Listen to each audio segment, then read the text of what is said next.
안녕하세요. 연세바로쪽병원 원장 원유건입니다. 반갑습니다. 제가 진료실에서 많이 듣는 질문들이 있습니다.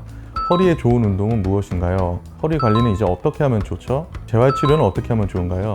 이런 질문들을 많이 하시는데요. 근육, 관절, 디스크 각각에 맞춰서 운동을 해야 되는 건데요. 허리를 굽혔다 폈다 하는 상황을 생각해 보겠습니다. 허리를 앞으로 굽혔다 숙였다 할 때마다 허리 뼈와 뼈 사이에 있는 연골, 흔히 말하는 디스크가 가운데서 완충 작용을 해주게 됩니다.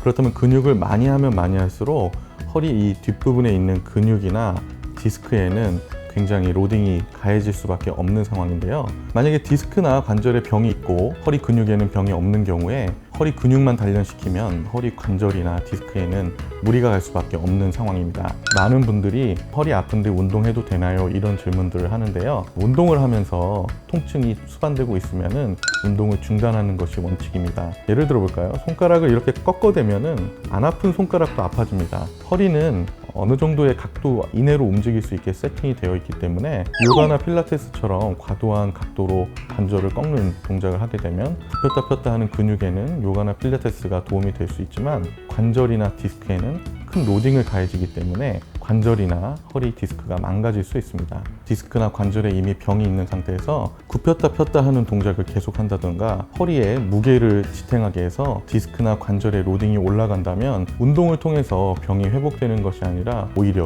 병이 굉장히 나빠질 수 있겠죠. 역기를 들더라도 누워서 한다면 근육이나 관절에 무리가 되지 않으면서도 강화가 될 수 있습니다. 그런데 서서 역기를 든다면 어떨까요? 팔 근육은 강해지겠지만 허리 디스크나 관절에는 계속적인 부하가 걸리게 돼서 망가질 수밖에 없는 것입니다. 실내 자전거를 타는 경우와 실외 자전거를 타는 경우를 생각해 볼까요? 실내 자전거를 타는 경우 평탄하게 허리를 기대면서 운동하기 때문에 허리에 큰 부담을 주지 않고 충격이 없기 때문에 허리 디스크에 부담이 가지 않습니다. 그러면서도 허리 근육이나 다리 근육에는 굉장히 도움이 되겠죠. 우리가 어떤 물건을 이렇게 들고 있는 것은 그렇게 힘이 들지 않지만 이렇게 들고 있으면 팔이 점점 아파옵니다.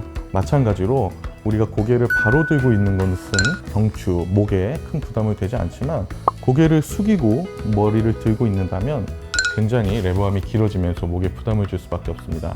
같은 자전거를 타더라도 실내 자전거는 척추에 부담을 주지 않으면서 운동이 될 수 있는 거고요. 실외 자전거 같은 경우는 척추에 부담을 줄 수 있습니다. 몇 가지 예를 들어보았는데요. 모든 운동들을 제가 세세히 다 말씀드리기는 어려우나 말씀드린 대로 척추가 짓이겨지는 그런 중력이 작용하는 동작을 가급적 피하거나 조금 분산시키는 방법으로 기존의 동작들을 해보시는 것이 허리를 보호하는 데 도움이 될 것입니다. 네, 오늘 영상을 통해서 허리를 이해하고 허리에 좋은 운동을 하는데 원칙을 세우시는 데 도움이 되셨으면 하는 게 제 바람입니다. 감사합니다.